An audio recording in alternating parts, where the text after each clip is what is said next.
Hello, hi T, how are you? Hi Nizam, I'm very well, thank you. How are you?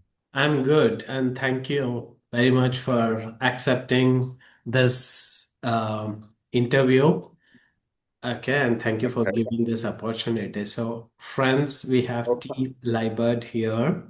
He's a senior practitioner in clinical hypnotherapy and psychotherapy. He's been practicing since 1997, so quite a long journey, T. And he works with, anxiety, fears, and phobias, weight challenges, smoking, low self-esteem. And the uniqueness of his work is he combines clinical hypnotherapy with psychotherapy, NLP, counseling, Reiki, and Buddhist philosophy.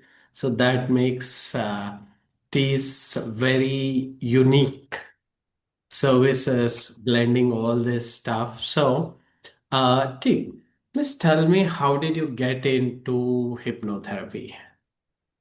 um, well, thank you for that introduction, Nizam. I feel honored that you invited me along today to share some of my experiences over the last 27, 28 years. Mm, I got into hypnotherapy by chance. I by was living in chance.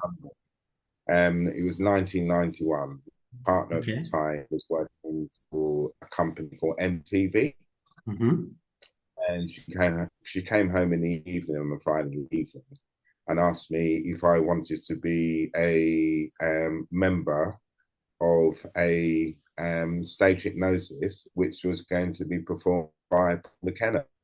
Mm-hmm. Uh, so that was the first time I got introduced to hypnosis.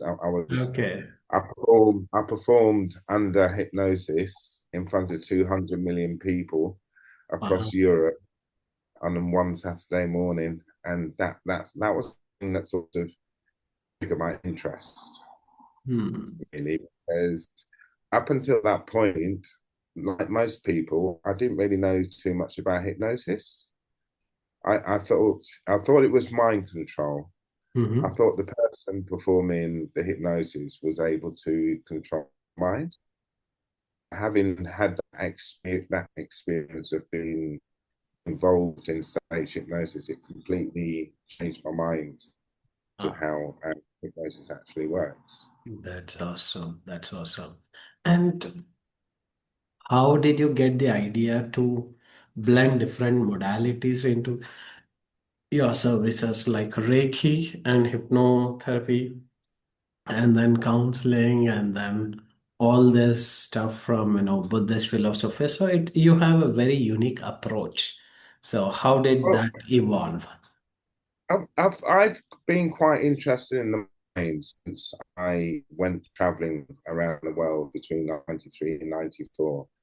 And a Okay. lot of my influences came from actually spending 6 months traveling around India Oh, wow. and finding out more about Buddhist philosophy, Hinduism. It was the first time I was introduced to yoga and meditation. So I guess it was from there really when I started to think more about the mind. And my journey has been quite an interesting one because I never really set out Mm. to work in this field. It was almost like domino effect. Something will happen, and then that will lead to something else. Okay. Okay. Um, and I'm the sort of person that believes that I've acquired skills for a certain reason. So over the years, I've acquired those skills, and they're almost like putting them into a tool bag.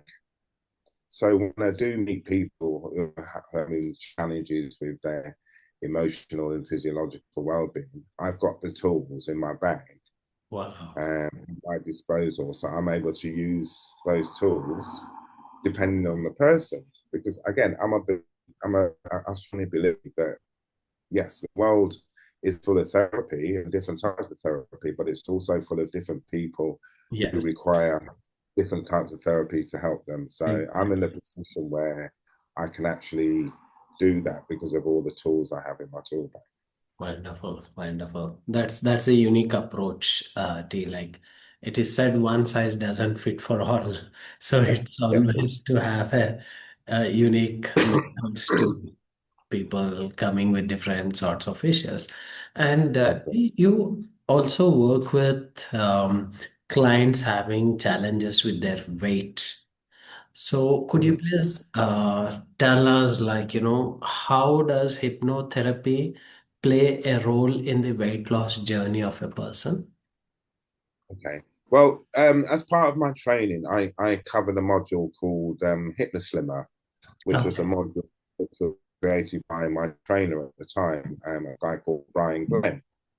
And that model gave me more of an understanding of how we human beings and we consume food, Hmm. which is a main factor in people actually putting on excess weight. I mean, there's other factors as well, genetics, um, but being able to understand how hypnosis works and how the human body works and how the subconscious and conscious mind works. I've been able to use that Hypnoslimmer program into great effect by being able to explain to my clients who are seriously committed to changing their relationship with food. With I'm food. able to I'm able to convince them and on how they've been programmed in a way from an early age how to consume food. Wow. Okay, Okay. because when I studied the Hypnoslimmer module, one of the main things that sort of popped out was that it's a generational thing. Hmm. So like people of my generation, born in the 60s, my parents, even though they lived in the West Indies, were still exposed to rationing.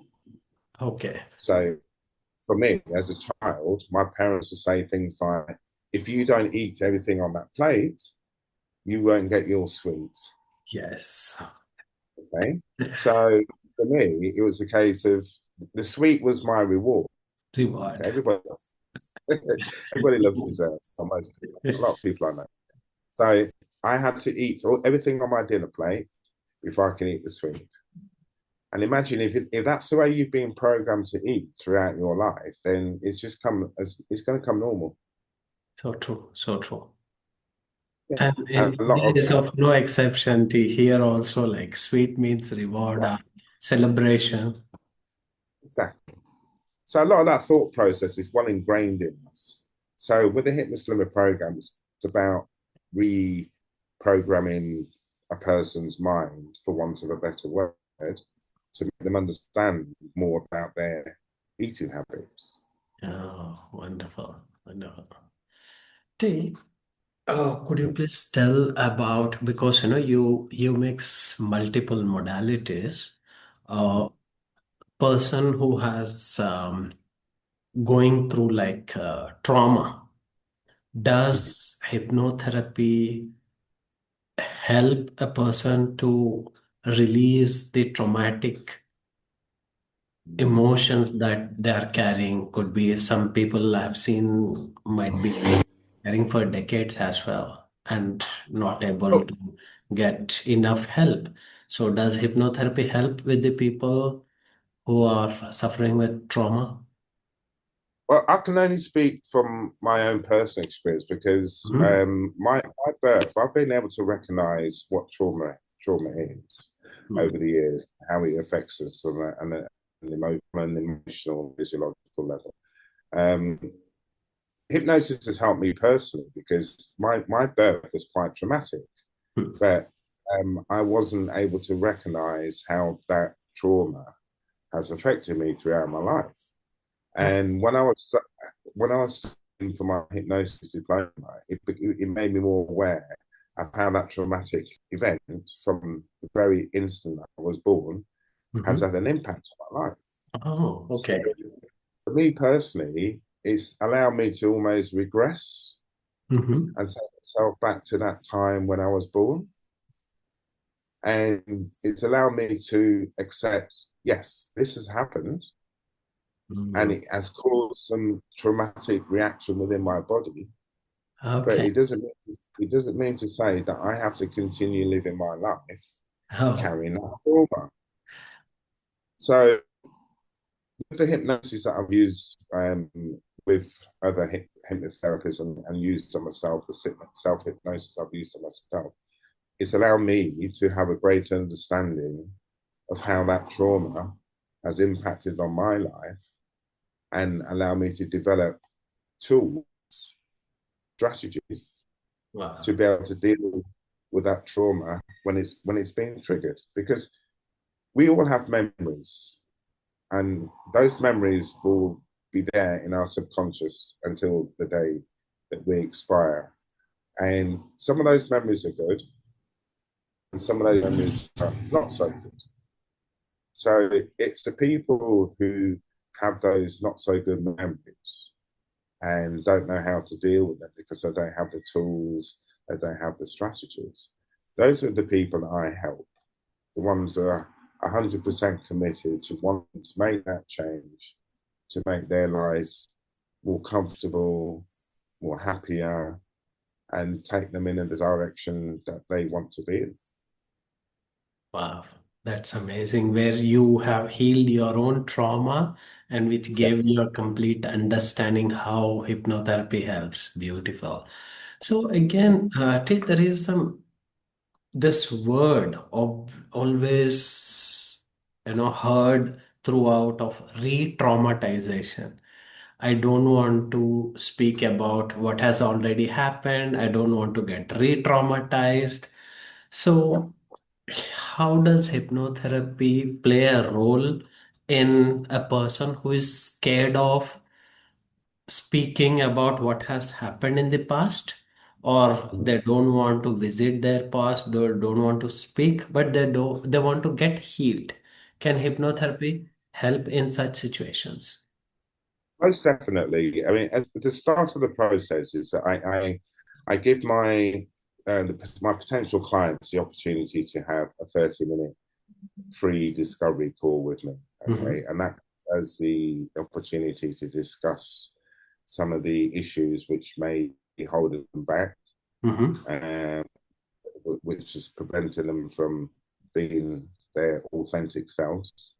So we have the discovery call. Then following that, I ask my clients to complete a detailed consultation form, Okay. which gives me more information and background about the person Oh. and how they may have developed the symptoms that they Mhm. presented. So that's the start of the process. When it comes to trauma, all my sessions are client led. Okay. I don't, I don't get the clients to do or say anything which is going to maybe have an ab reaction, where they might start feeling emotional about revisiting that trauma. Mhm. So I use it's almost like storytelling. I use a lot of metaphors. Okay. Um, yeah, which allows the client some to get to a point where they can feel comfortable enough to being able to talk about that trauma, which, as you said, can be quite challenging for a lot of people because they don't want to go back there because it just brings up a number of negative emotions. So it's about finding that balance where I don't want to invite the client into an area where it's going to make them feel comfortable. It's all Mhm. about making the client feel as comfortable as possible. Oh. And most times, the client will get to a stage where they can talk freely about any traumatic events that may have been suppressing over the years. Because I think that's what most people do. They suppress those traumatic events because it's just too painful for them to deal with. And that's where the hypnosis comes in. It gives them the tools to be able to deal with those situations when they arise. Thank you. Thank you for that clarification, Tay. And some people have this skepticism that what if I lose control? What if I'm made to do something which I don't want to do when I'm in the trance? Or what Mm. if I'm made to reveal my secrets when Yeah. I'm in trance? So, what's your message to such people who are feeling scared of getting hypnotized? Well, throughout the years that I've been providing hypnosis, hypnotherapy to my clients, that's one of the biggest fears that people have. It's mainly because they don't really understand what hypnotherapy is. Mm-hmm. So during my first session, I give my clients a full explanation of what Mm-hmm. hypnosis is, what it isn't, how it's going to benefit them, and that allows them to reduce that element of stigma that they may have been experiencing for most of their life. And most times, it allows the client to be in a more relaxed state. So because the rapport is developed, it's stronger, the trust is developed, it's stronger. And when you've got rapport and trust, it leads the client to be more honest with themselves. It leads them to be more comfortable with themselves. And it also leads to more effective treatment. Mm-hmm. Yeah. So it's about being able to get the client to understand as much as possible how this treatment is going to help them. And I can visibly see that happening within about 10 or 15 minutes when the client's within me, because we all have fears. Yeah. And we all want to be in control. And that's the biggest thing. That is a key thing when clients come to see me. It's almost as though they've lost a sense of control. So Okay. they want to get that. They want to get that control. Mhm. Thank you about that. And there is one more aspect that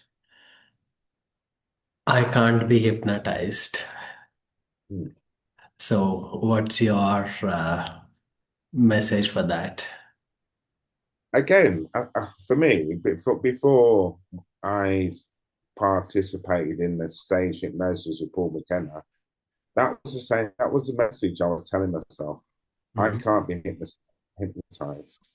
And again, that was through lack of awareness, lack of Mhm. knowledge. Yeah. Yeah. And that was from all the information that or the misinformation that I had about hypnosis. So when I delved into hypnotherapy as well and the history of hypnotherapy, that's when I first started to understand that it's not about mind control. Mhm. It's more about having someone guide you into your subconscious, which I can sometimes compare with as like a computer hard drive. And you've got all these folders in the hard drive, and you put certain experiences of your life into those folders. And sometimes, as we both know, we put stuff in folders and we don't go back in there to look for it, or it gets misplaced or deleted. So under hypnosis, it allows my clients to connect with their subconscious, because we will never forget those memories unless we've had Yes. some kind of electric shock treatment, which takes away certain parts of our brain that relates to memory. Um, and I know from my experience that people do suppress memories again because it's too painful for them to deal with. So under hypnosis, which is safe, um, your subconscious will not put you into any harm whatsoever. Mhm. It will protect you from disclosing any secret information that you don't want to disclose. So when I explain that to my clients, they feel more at ease in the knowledge that their control isn't going to be taken away from them. If anything, they're going to Mhm. be given more control. Got it. Wonderful. And how far is this true, T, that years and years of talking therapy, the results what people could not get, hypnotherapy can get the desired healing and results in a much more accelerated way compared to, like, there are people who have been in therapy for 5 years, 10 years, 15 years as well.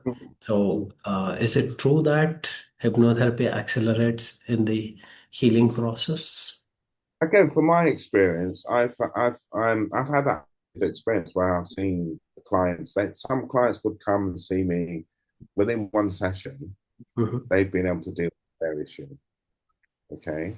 I mean, one thing I was going to add about when I give the explanation about hypnosis, and when you ask me whether when some people say they can't be hypnotized, during my explanation, I give them an explanation of what hypno means, and hypno is derived from the Greek word meaning sleep. Hmm. So I say to my clients, "Well, have you ever been to sleep?" Yeah. And they say yes. And then I use another analogy, daydreaming, because an adult would go under self hypnosis at least 120 times a day. And again, when I explain that to my clients and they're still not sure about what that means, I ask them, well, have you ever experienced something like daydreaming? Have Hmm. you ever experienced sat there in front of a TV and then something enters your mind? You're watching a film and then you miss a certain part of the film. So you have to rewind it Yeah. because the mind's gone somewhere else. And I explained that to them. And I said, well, that's all a form of hypnosis as well. Yes. So it's about giving the person more of an understanding so that they feel comfortable and in control. Yeah. So as I said, we all that's what as human beings, that's what we want to do. Yeah. We want to be in control. Hmm. And how about like you, thanks for clarifying that some clients have got results within a session. However, it's like in your experience, have you seen that hypnotherapy reduces the need of therapy for several years and the person can get faster results in less time? T. Again, it depends on the individual because Individual. everybody Hmm. responds differently to hypnosis. Hmm. Okay. Excuse me. And I don't know the detail of the person's issue until I see them. Yes, yes. And during each session, more things might unravel. Okay. And the client might talk more about their challenges, their background, as and when they feel more comfortable. I know of people who've been in therapy for years. Hmm. Okay. I don't understand why that is. Um, During my training, we talk about the subconscious mind and how there's a sentry on duty to Hmm. protect your subconscious. It doesn't want to hurt it. I believe that person has a sentry which isn't letting anything go past unless it's 100% convinced it's not going to hurt them. So for those people who attend therapy over that length of time, they're still trying to convince that sentry to let go and allow things to come in. Hmm. I think that the um, longest period of time I spent with a client was 8 sessions. 8 sessions. And Okay. this was a young boy. He was about 10 or 11 years old. And he had extreme trauma. Hmm. Um, so, yeah, he came along for the sessions. And then each time he presented something differently. So I had to deal with that. Okay. So there was an element of the sentry not wanting to let me in to Hmm. subconscious. And that's what happens. Because I guess for me, the expectation is that my clients are going to be honest and truthful. Okay. But if they've had that issue with them for a number of years, it's going to take a while to chip away at Hmm. that honesty and that feeling of comfortability and that feeling of being in control. What? So, as I said earlier, my sessions are client led. So it's up to the client to actually determine when they don't want to come and see, they don't need to come and see me anymore. And I do that by using a tool. Each time my client come to see me, I give them a form to complete, which is a progress form. And it's like a self-identification form, so they can fill in the form. to Okay. determine how they've improved from the previous session. Hmm. And that information gives me the ability to change or to use different modalities depending on where they are on their journey. Got it. Got it. Amazing. And T, you also specialize with fears and phobias. So could you please share some of your experiences in what kind of fears and phobias you have helped and something which unique you remember that you would like to share? Um, I had, I fear, I mean, I deal with quite a number of fears. Yeah. Fear of flying, Fear of flying. uh, fear of heights, Mm-hmm. uh, what else? Phobias, fears, and I deal with, as you mentioned before, anxiety. I guess one of my biggest success was with a young man. He was considering joining the armed forces in the UK, and part of his one thing he had to do to be successful in his application was he had to dive off a 30-foot diving board into a swimming pool. That Oh, was yeah. part of the test. Okay. So he was afraid of heights.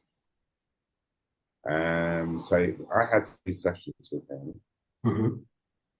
And then after the third session, he sent me a message saying that he'd managed to jump off this 30-foot diving board. Wow. He got accepted into the Royal Marines, which was like a childhood dream for him. Got it. So Wonderful. that was that's one experience I can share. And then another one, some friends of mine, they had a son. Their son was 9 years old, Mm-hmm. and they were due to go to again. They were living in the UK, and they were due to fly to Spain Okay. that week. But their son, he was adamant that he wasn't. So they brought him to see me with about 3 or 4 days spare before they went on the plane to fly to Spain, which was about a 2 hour flight from the UK. And then on their return, the class mum sent me a photo of the son in the cockpit, Oh, wow. a photograph of him in the cockpit saying, "Thank you very much. My son had managed to get on the plane and he had a wonderful time." Wow. Amazing. And that was just one section. One session. That's it. Wow. Amazing. And there are certain people who want to, it's not about trauma, it's not about any release of emotions, negativity. There are some set of people who want to accomplish their goals. However, certain beliefs or not having confidence or having this self-doubt, will I be able to accomplish my goals or not? I want to, but I'm not able to. So, from that perspective, how do you think hypnotherapy would help a person in accomplishing their goals? Again, hypnosis, because it works with the subconscious mind, and I explore and delve into why my client has those Mhm. limitations on wanting to achieve their planned goals. Mhm. And a lot of them are from information that's been instilled in them from an early age. So they may have lived in a household where their parents have not supported them Oh, or yeah. said some negative things about them. And so that person starts to believe all those aspects of themselves. So under hypnosis, it allows the person to question themselves and ask themselves, why am I like this? Why am I continuing to buy into this program when I know it's not me? Hmm. So it hypnosis, it allows the client to identify who they really want to be, who their authentic self is, and put to one side all that programming and information that's been instilled in them. Because a lot of the time, your parents will instill things in you Hmm. because of their own fears and phobias, Yeah, right? And that's how it goes for me anyway. It's a generation thing. generation. Um, but 6 years ago, I went on the training course, and I started looking into something called inherited generational trauma absorption, Hmm. which is a very interesting topic. It talks about how our emotions are carried in our DNA. Okay, which I honestly believe in because we're made of billions and trillions of cells. Oh yeah, And those cells, they're attracting information. All that information, everything that we've had experience in our life is going into our DNA, and our DNA gets passed on from generation to generation. So we're inherited some trauma, which our ancestors might inherit. Because sometimes when my clients come to see me, they don't understand, they don't realize, they don't know when these fears, these phobias, these symptoms all started. So I'm a great believer in some of these emotional and physiological issues are being passed on from generation to generation. generations to generations. Oh, Yeah? And again, honestly, like everything that we've experienced, we've got the answers to. It's all in our subconscious mind, but we just need to tap into that yes. because on a daily basis, we don't give ourselves opportunities to do that because we're doing things consciously. We wake up in the morning, we might have a cup of coffee, breakfast, shower, get ready for work, we'll drive to work, we'll sit at work for 8 hours, we'll come home, or we might go out afterwards for a meal, dinner, and then we'll go to sleep. And then we'll get up and we'll do the same thing. Hmm. And we don't fit in enough time to do things like meditation or mindfulness, Yeah. even for like 5, 10 minutes a day, because that will allow us to get in touch with ourselves. Well, why am I feeling this way? Why did I do that? What influenced me? So under hypnosis, it gives somebody maybe 60 minutes a week for them to just sit down and relax and ask themselves all those questions. And in some ways, I can almost compare hypnosis with meditation because I know when I used to do my regular Buddhist practice, once a week I used to go to a meditation class. And that allowed me to sit in peace and quiet Wow. and then develop the thoughts in my mind and ask myself a question like, why am I having these thoughts? Because we have 60,000, an adult has about 60,000 thoughts a day, right? And when I explain this to people, they're like, 60,000? I mean, that thought could be a millisecond, Yeah. right? Or it can be 5 minutes, or it could be an hour. But it's all determined on how long we want to keep that thought going. We can decide to hang on to it, or we can just decide to let it go. Yes. Yes. So under hypnosis as well, that allows people to discern more about which thoughts they want to hold on to and which thoughts they want to let go of. Yes. Yes. Beautiful. And could you please help us understand the benefits of self-hypnosis and why do you think it is good to practice every day? For me, self hypnosis, it's cheaper. I don't have to pay a therapist, and I it's like and, that and statement. it's safe and it's comfortable because when I'm under self hypnosis, there's nobody else in the room apart from me.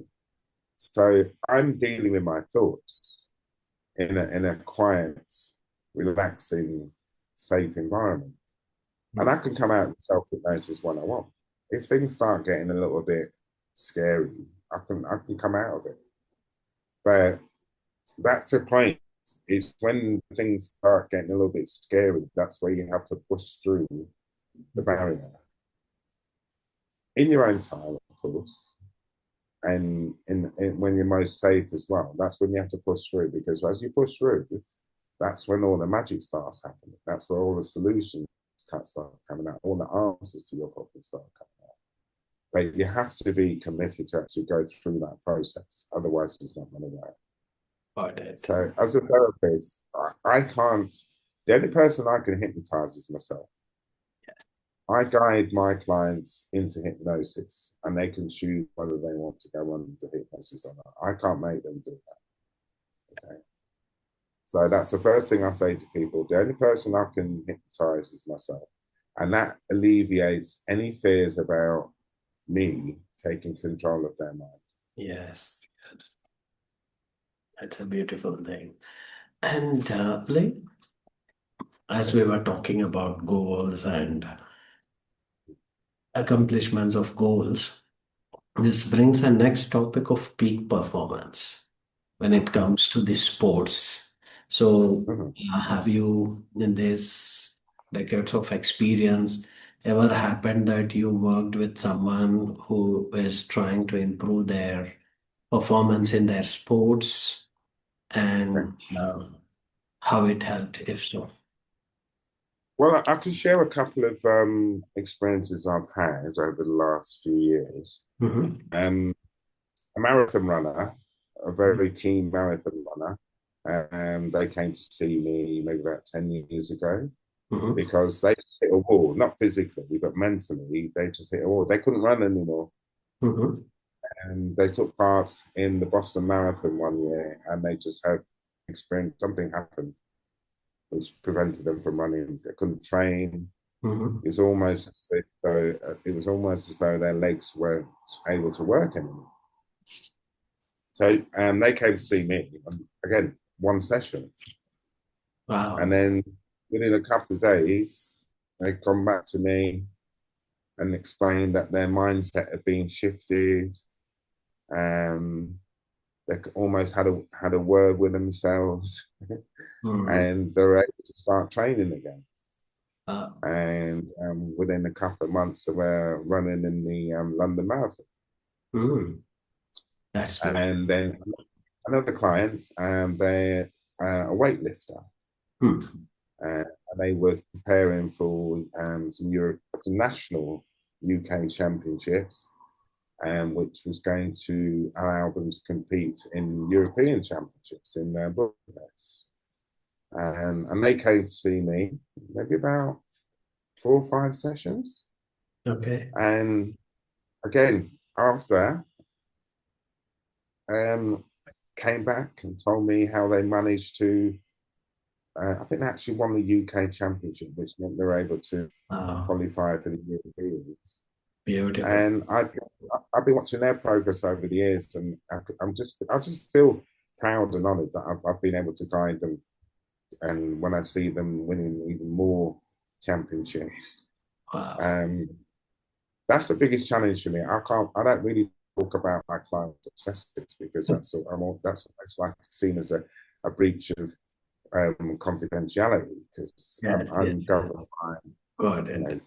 ethics and morals. So Yeah. I don't feel able to talk so openly about my successes. But Yes. um, it's when my clients send me testimonials or reviews, that's the time when I feel really proud of what I've done.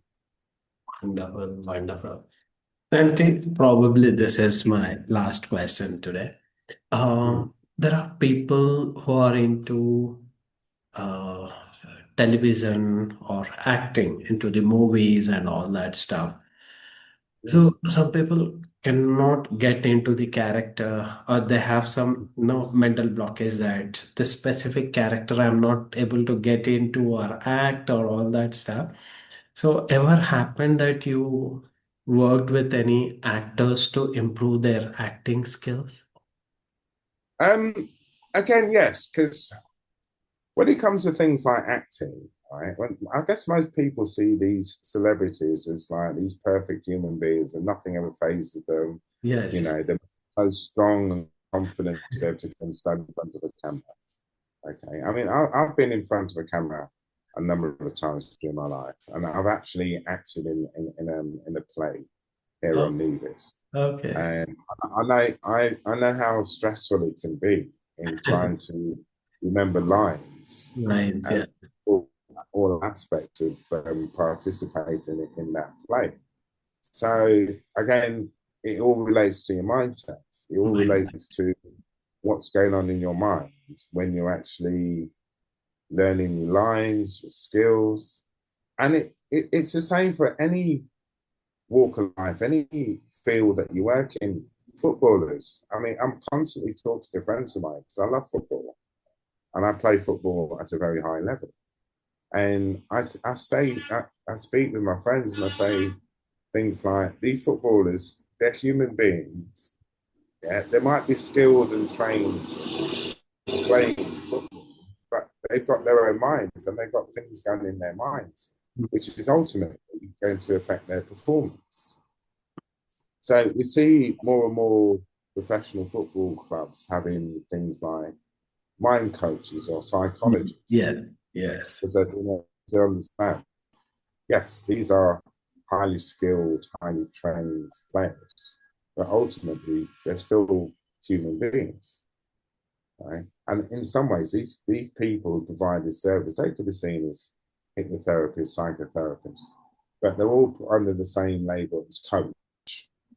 There might be a mindful coach, but I look at what I provide. It's almost like coaching, but in a more physiological, emotional, and mental sense, as opposed to a physical sense. Wow. Wonderful. Thank you very much, T. Like right from misconceptions about hypnotherapy, sports, acting, peak performance, fears and phobias, the resistance where people have like, losing control. You have covered almost, different aspects of hypnosis and hypnotherapy, and your journey is very inspiring.